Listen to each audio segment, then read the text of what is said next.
जय जिनेंद्र। आज हम एक बहुत अच्छे विषय पर चर्चा करेंगे। संसार में जीव और अजीव दोनों पाए जाते हैं। इनके कितने भेद हैं, इनका लक्षण क्या है, इस सब की चर्चा आज इस पाठशाला में की जाएगी। आप हमें ये बताइए कि इस संसार में कितने प्रकार के पदार्थ हैं?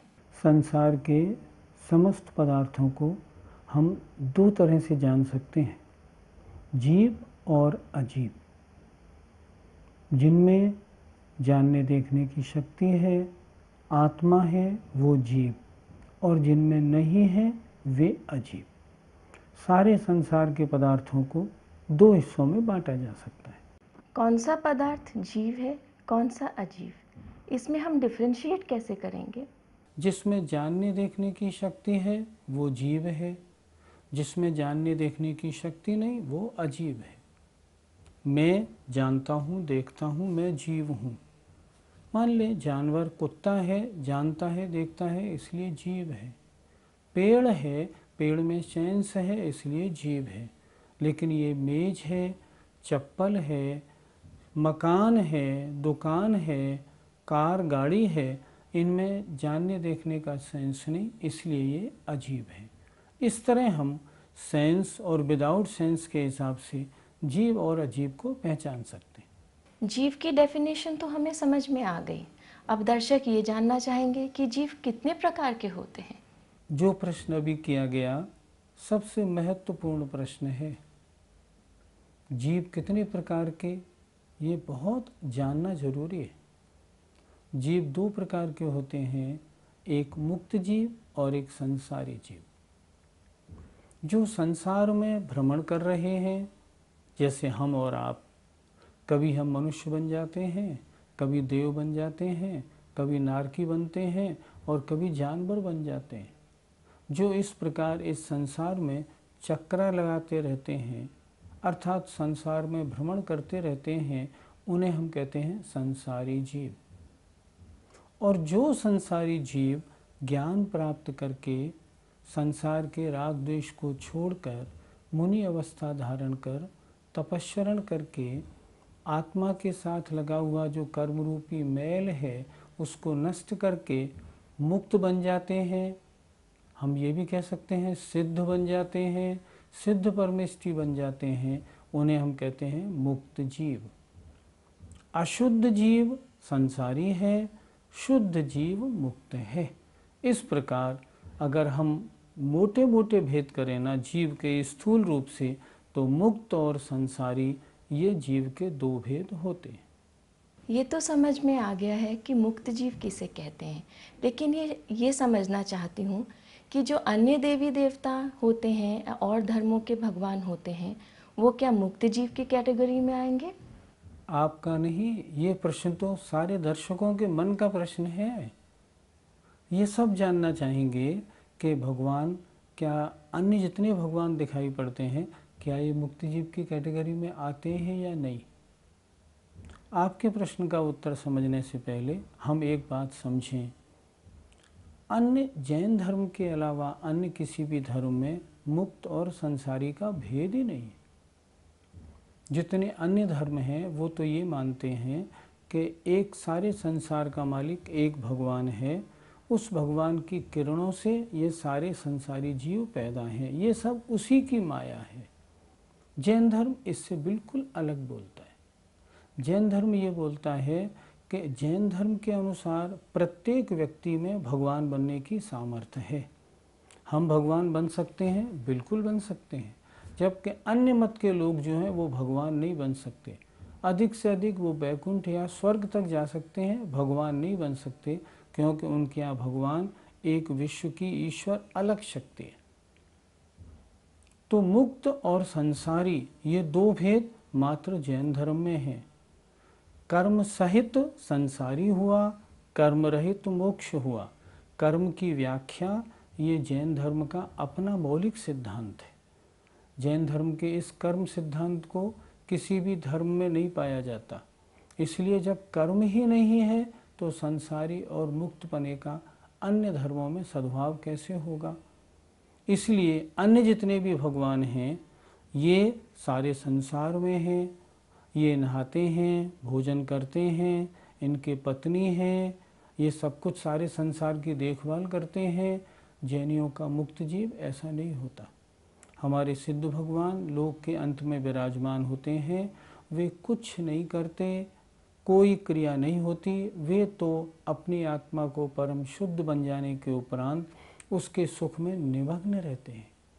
इसलिए संसारी और मुक्त का भेद मात्र जैन धर्म और उनके सिद्ध भगवानों में ही पाया जाता है, अन्य धर्मों में नहीं।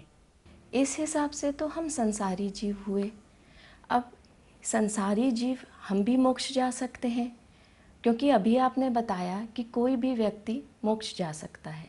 मोक्ष जाने के लिए हमें क्या क्या करना पड़ेगा? ये प्रश्न तो बहुत बड़ा कर दिया। इस प्रश्न का जवाब छोटा नहीं हो सकता। सबसे बड़ा प्रश्न है ही यही, हम संसार के दुखी हैं, संसार के दुखों से पीड़ित हैं, संसार से हम कैसे छूटें और मोक्ष प्राप्त करें। फिर भी संक्षेप में समझाता हूँ, जरा थोड़ा मन लगाएंगे तो समझ में आएगा। आचार्यों ने मोक्ष मार्ग बताया है, सम्यक दर्शन ज्ञान चारित्राणि मोक्ष मार्ग। इसका अर्थ क्या होता है?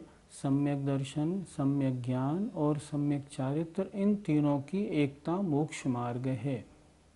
अभी आप नए नए हैं ना, तो आपको ये शब्द बड़े कड़े लग रहे होंगे, सम्यक दर्शन, सम्यक ज्ञान, सम्यक चारित्र। लेकिन नहीं, घबराने की बात नहीं, मैं सरल तरीके से आपको समझाऊंगा। शरीर मेरा नहीं है, इसको मैं अपना नहीं मानूं। आत्मा मेरी है, आत्मा को अपना मानूं। जो वस्तु जैसी है उसको वैसा मानना। आचार्यों ने इसकी परिभाषा में क्या लिखा है कि जो 7 तत्व या 9 पदार्थ होते हैं, उनका जैसा स्वरूप शास्त्रों में बताया है वैसा ही श्रद्धान करना सम्यक दर्शन है, और उसको शास्त्रों से उसी प्रकार जानना सम्यक ज्ञान है। हम इंग्लिश में कह सकते हैं राइट नॉलेज।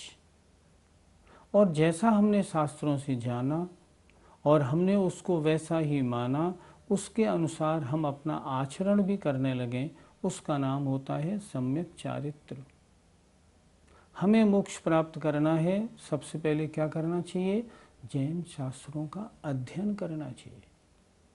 जैन शास्त्रों में मोक्ष कैसे प्राप्त हो यही तो बताया है। किसी भी जैन शास्त्र में संसार की क्रियाओं का वर्णन आपको नहीं मिलेगा।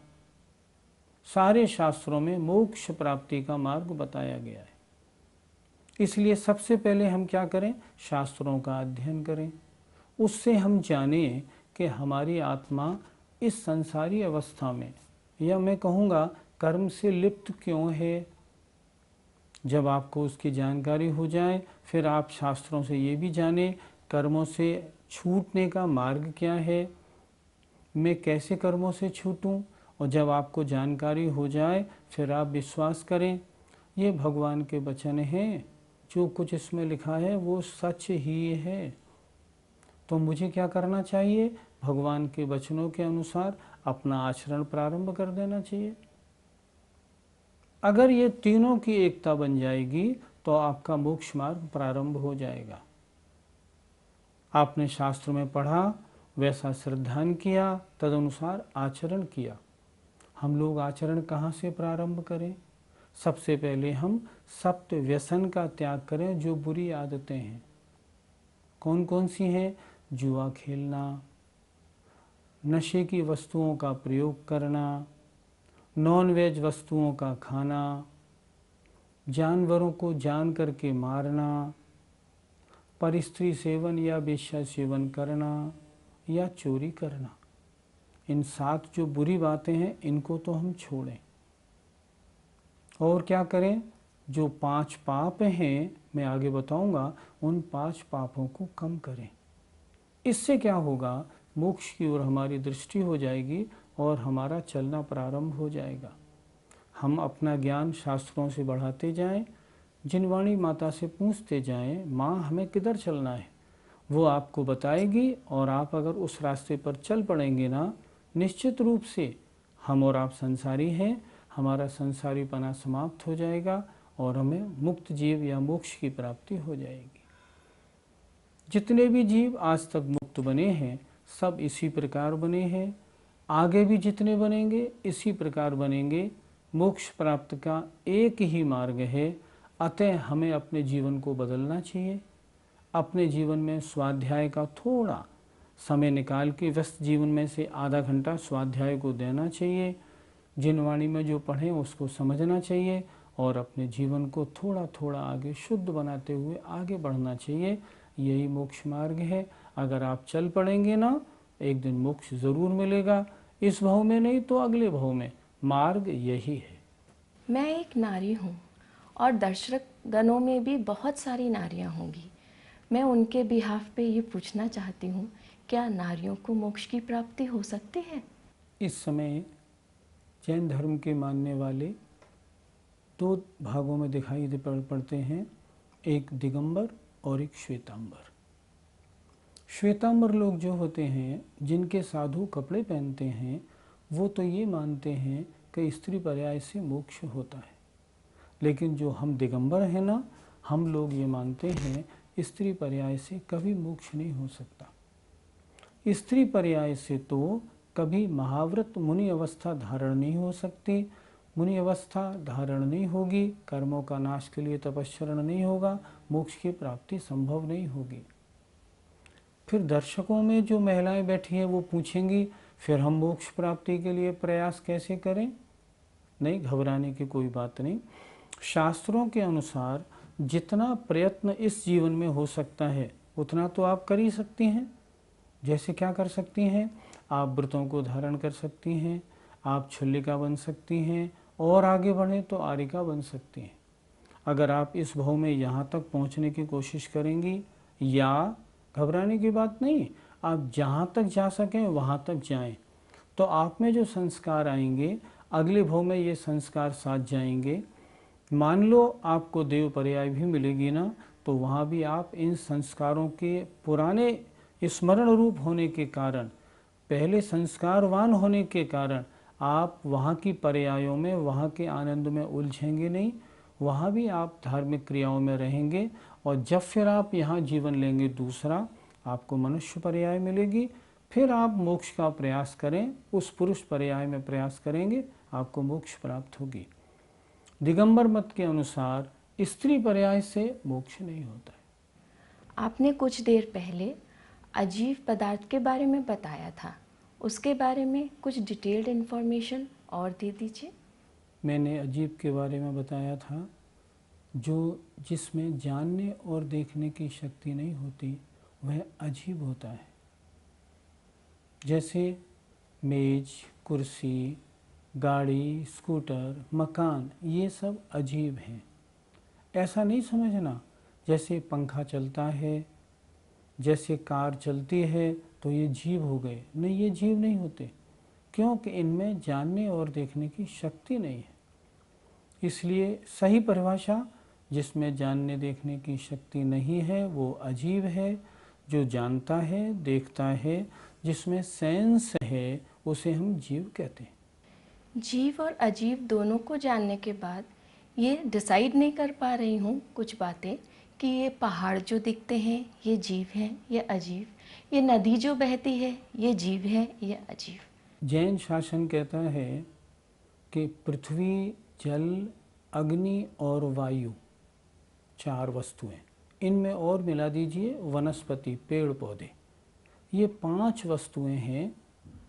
इन 5 वस्तुओं में विज्ञान अभी तक, जगदीश चंद्र बसु ने ये सिद्ध किया कि जो वनस्पति है इसमें तो जीवत्व है, लेकिन अन्य जो और 4 हैं, पृथ्वी, जल, अग्नि और वायु, ये चारों उनके अभी पकड़ में नहीं आती कि इनमें जीव है या नहीं। आइए हम ये चर्चा करें जैन शास्त्र क्या कहते हैं। ज़रा थोड़ा एकाग्रता रखना, आप ध्यान से सुनना। पृथ्वी, जो पहाड़ हमको सामने दिखता है, या नदी में जो बहता हुआ जल हमें दिखता है, हम क्या मानते हैं कि ये पानी जो है ये जीव है। लेकिन नहीं, पानी तो अजीब है। चौंकिएगा नहीं, आप चौंकेंगे, आपने ये क्या कह दिया? नहीं नहीं, चौंके नहीं, ध्यान से सुने। पानी अजीब है, लेकिन पानी में जो जीव हैं वे जीव हैं। देखिए, कमरा अजीब है, कमरे में जो जीव हैं, हम और आप बैठे हैं, ये जीव हैं। उसी प्रकार जो पहाड़ आपको सामने दिख रहा है ना, ये तो पृथ्वी की वर्गणाओं से बना हुआ अजीब है, लेकिन इस पहाड़ में जो जीव भरे हुए हैं वे जीव हैं। जीव कितने भरे हुए हैं? पहाड़ का एक बालू का एक टुकड़ा छोटा सा भी उठा लेंगे, उसमें कितने जीव हैं? बहुत सारे जीव उसमें हैं, क्योंकि पृथ्वी में जो जीव पाए जाते हैं बहुत छोटे होते हैं। पृथ्वी, जल, अग्नि और वायु, ये चारों पुद्गल के पिंड हैं, अजीब हैं, लेकिन इनमें जो जीव पाए जाते हैं वे जीव जीव हैं, और इनमें ये जीव ठसाठस भरे हुए हैं। पानी की नोक पर आपने पानी की एक बूंद उठाई, विज्ञान कहता है इसमें 36,450 जीव हैं, लेकिन 36,450 जीव तो ऐसे हैं जो हमारे आँख से नहीं, हमारी आँख के द्वारा माइक्रोस्कोप से देखने में आते हैं। लेकिन जिन जीवों का शरीर ही जल है, वो कैसे देखने में आएंगे? वो देखने में नहीं आते। इसलिए पृथ्वी, जल, अग्नि और वायु ये पुद्गल के पिंड हैं, ये अजीब हैं, लेकिन इनमें जो जीव पाए जाते हैं वे जीव हैं। अगर हम पानी को बहाते हैं तो पानी नहीं मरता, पानी में रहने वाले जीव मरते हैं। इस तरह हमें समझना चाहिए। आपके प्रश्न का उत्तर हो गया। सामने जो पहाड़ दिख रहा है, ये पहाड़ जीव है या अजीब? पहाड़ स्वयं अजीब है, उसमें पाए जाने वाले जीव जीव हैं। इसी तरह पानी में लगा लेना चाहिए। आपने अभी बताया कि पेड़ पौधों में भी जीव होते हैं और ये साइंस भी प्रूफ करती है, लेकिन हम लोग तो सुबह मॉर्निंग वॉक घास पे चलकर ही करते हैं और अनावश्यक रूप से पेड़ पौधे पत्ती तोड़ते रहते हैं, फूलों को तोड़ते हैं। फिर तो हम बहुत हिंसा करते होंगे, क्या ये सही है? सभी दर्शकों के लिए प्रश्न बहुत महत्वपूर्ण पूछा है इस बार आपने। हम लोग मॉर्निंग वॉक घास पे करते हैं।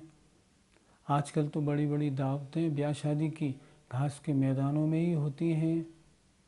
उनमें हम जब घास के ऊपर चलते हैं तो वनस्पति जो जीव है ना, उसका तो सर्वनाश होता ही होता है।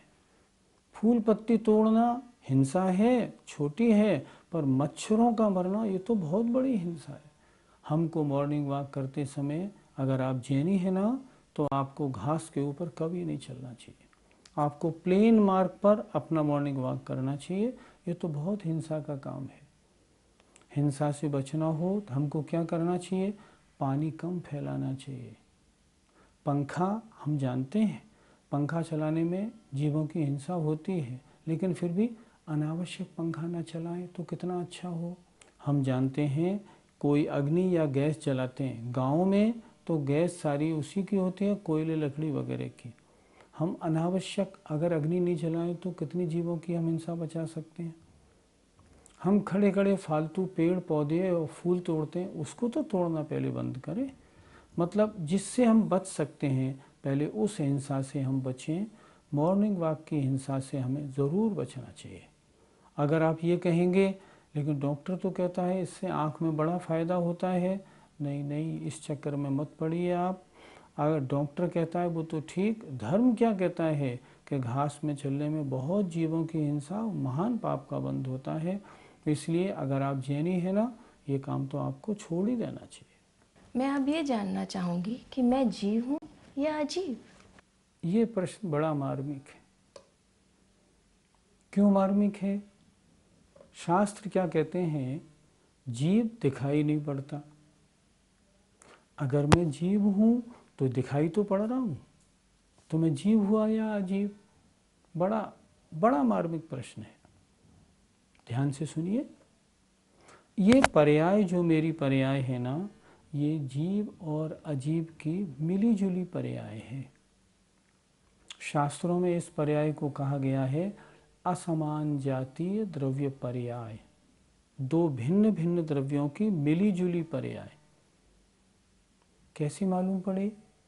ऐसे मालूम पड़े, एक व्यक्ति जब तक जिंदा है तब तक उसमें दो चीज़ें हैं, जीव भी है और अजीब शरीर भी है। जब वो मर जाता है तो फिर वो बोलता क्यों नहीं, सुनता क्यों नहीं, देखता क्यों नहीं?